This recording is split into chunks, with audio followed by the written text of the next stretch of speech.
In 1839, the first camera was born when the French painter Daguerre made the daguerreotype.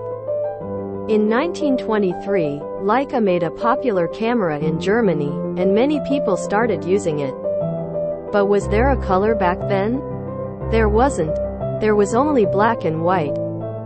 But people only took pictures and videos in black and white. Simply put, they did art in black and white. So I'm going to take over their black and white art today. Ladies and gentlemen, welcome to the black and white world.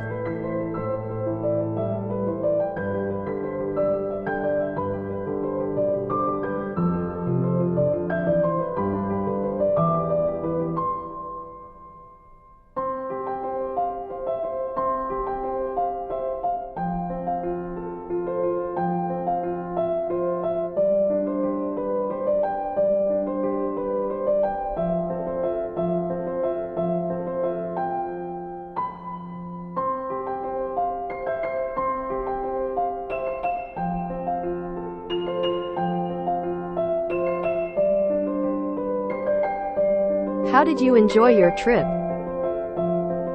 Black and white art. What do you think?